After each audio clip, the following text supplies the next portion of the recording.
Bonjour mes amis. Les apôtres ont-ils rêvé? Ça peut arriver dans la vie d'un homme ordinaire qu'il ait pendant quelques heures décroché, comme on dit, de sa vie habituelle et qu'il se soit trouvé projeté dans un autre univers où il aurait rencontré des personnages qu'il ne connaissait pas, qui les a entendus lui adresser des paroles mystérieuses qui l'ont marqué, même si revenant à lui, il a du mal à mettre tout cela bout à bout. Mais là, avec Jésus transfiguré, c'est pas du tout pareil. D'abord, ils sont trois qui peuvent confronter leurs souvenirs. Et surtout, tout tourne autour de la personne de Jésus qu'ils ont déjà appris à connaître et qui ne les a pas quittés depuis le début. Bien sûr, ils l'ont vu ce jour-là dans une apparence tout autre. Son visage était brillant comme le soleil, ses vêtements étincelants. Mais les trois n'ont pas douté un instant que c'était le même être que celui avec lequel ils ont marché pendant les mois qui ont précédé.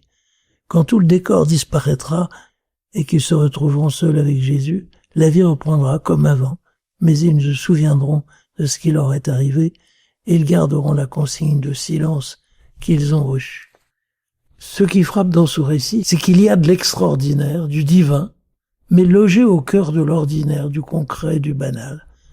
Plus étonnant, c'est le prosaïsme de Pierre qui propose de dresser 3 tentes pour des personnages qui ont vécu il y a 1000 ans ou plus.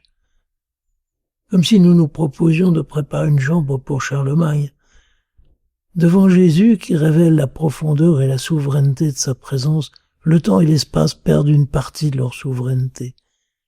Et pourtant, Jésus reste là. Ses vêtements glorieux sont les mêmes que ceux qu'il portera à la Passion et seront partagés au pied de la croix. La gloire n'est pas une autre histoire, plus ou moins imaginée par les hommes pour auréoler un personnage, sans cela insignifiant. C'est l'histoire même de Jésus qui à tout moment mêle les deux.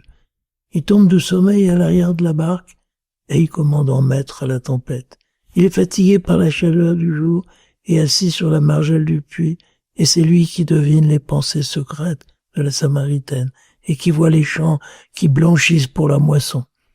La transfiguration est sans doute un moment extrême où se rencontrent la gloire et l'abaissement, mais ce n'est pas le seul. Il nous faut prendre les deux si nous voulons comprendre quelque chose à Jésus. Au revoir mes amis et bon dimanche.